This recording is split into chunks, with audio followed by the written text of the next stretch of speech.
Ooh, Oof. ooh. What is going on? What is going on, everybody? It's another day. It's another Saturday. You know, the Digital Cipher podcast is here. Unfortunately, Dio is not with us today. He's with family, having that awesome Easter celebration with the fam. You know, he's gonna be eating well, and hopefully gaming well, as we will be talking about what's been going on this week. Here we got the Don CJG. Don CJG, what is going on today? yo, how you doing, Ebonixs? Yes, Al. I'm good. I'm excited to be here, man. It's another day. It's another Saturday. So for those who don't know, you can tell by the dialect. This is brother from across the pond, up in England. You know what I'm saying? Representing the UK. Top of the morning.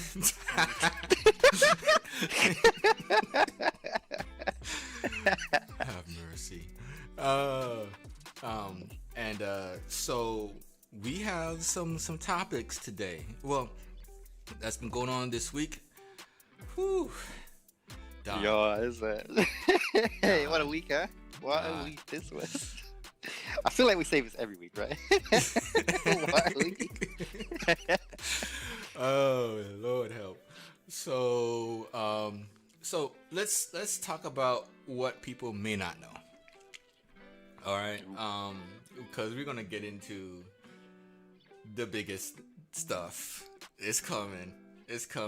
But Yes, that, yeah.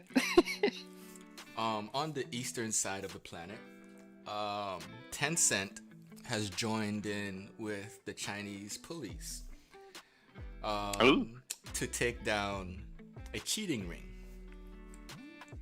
Okay. This is interesting. Okay. I don't know what this one. I don't know this one. Okay. So when I first heard this, I'm like, Tencent? Isn't Tencent like a publisher? Like, and they're like a huge publisher, by the way. They have stock with Epic Games and a couple of other gaming businesses in the U.S. and around the world. This is a Chinese company. They also work with Steam to bring Chinese the China Steam into existence, which is kind of a bad taste for certain people in China who depend on the legacy Steam to get their games out and really make profit. So nothing has been said. It's still in beta, so we'll know about that once it hits the light here. But so Tencent and the Chinese police has they had this thing or raid or whatever, right?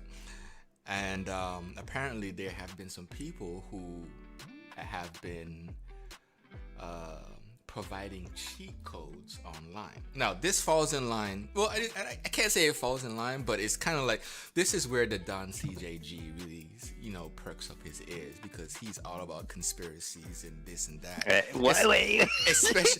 Especially with the EA that he's been talking about for the past two episodes in the back, in the past. So I figured, let me throw this in there. So, citing local media reports, the BBC reports that the enterprise sold cheats for popular games like Overwatch and Call of Duty Mobile. Local authorities said Hmm. Chicken Drumstick sold cheats to hundreds of countries and regions through a website. Police reportedly seized around $46 million in assets, including luxury cars, and arrested 10 people in connection with the ring. The operation reportedly sold subscriptions costing as much as $10 per day to $200 a month for revenues of $76 million. So... Ooh. That's just first. We just started off with that. This is Overwatch, Call of Duty Mobile, and I think Tencent's first, their first, what is it called? Cheating ring, type of involvement with the police. I think it was with PUBG, over in China. So this is not their first roundabout, but man. That's some money. Yeah, coming, that's big money. coming across, with the other thing with EA that you spoke about, this has no comparison, I would assume. 76 Yeah. million. Yeah, obviously it's both kind of but the EA thing's obviously a bit more kind of backdoor than the staff themselves, but seeing it's crazy when you hear those numbers, you realize how big that cheating market is. Which you think, at least for me, I think cheaters, it's just some dude loading up. Some guy in a dark room loading up some mods on his computer or whatever. Then you hear about these, all this money these guys are making. It's like, oh my, is that cheap? Literally, it realizes how huge this industry is, And obviously, like for me, I'm not really, I don't do the whole cheating thing. So, it's just crazy to hear about, I'm so blown away by hearing those numbers. So, now, I don't know if this falls underneath your spectrum.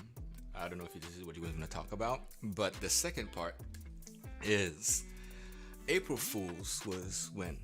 3 days ago? 2 days ago. 2 days ago, right? Wednesday? Thursday. And on April Fool's Day, somebody had the wisest idea, right? To fake an account, saying that they're 343. Bruh. Bruh. What is that? Oh, dude. And then, so they used the old, banner and the person who used to be there.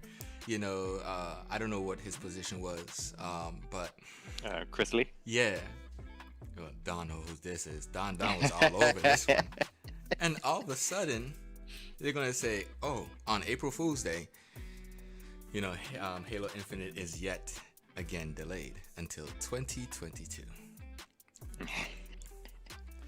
Now, instead of getting the usual, "No, this is garbage, not Halo," right? People like Don, and with their all infinite wisdom,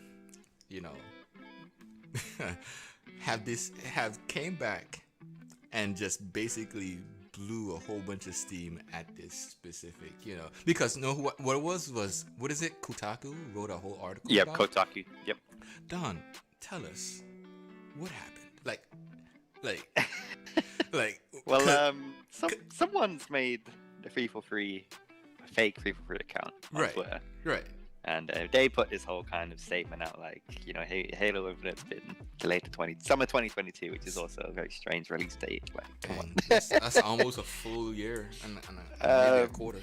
Yeah, and it just kind of caught a lot of traction, mainly because Kotaku, big website, right? I'm not a big user of Kotaku at all, but they're a pretty big news outlet for the gaming industry. And they put out this whole article, and I don't know who writ it per se, but they believed it and they got got, and they put that out in their publication, and it just spread like wildfire throughout the internet from that point on. It's crazy. And and not only that, but even Xbox threw a little bit of puns at them. Oh yeah, it was crazy. Yeah, it was Xbox, the Halo account. John Unishek, the community manager, he even commented on, like, "Are you just trying to make my job harder?" I was just like, "Oh no." I felt bad for him. I was watching the stream last night and I was like, "Oh, dude." Yeah. Wow. It's just crazy, man. But it was just so, like, anyone who's in the loop at all with that game would be able to tell in a second that it was just false, So you're telling me that Kotaku, right, was not in the loop on the development of Halo?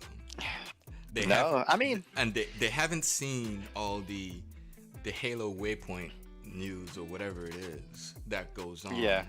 And I guess the number of drops that 343 has been putting out to their community, they didn't pay attention to any of that. It only dawned on them when they heard that Halo was going to be delayed until 2022. That's when like, oh, this is news. Yeah, Damn. for sure.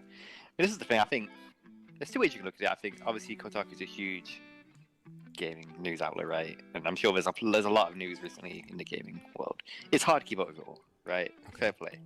But at the same time, you know, Halo Infinite has been one of the most talked about games for the Xbox platform, you know, this last few years, right?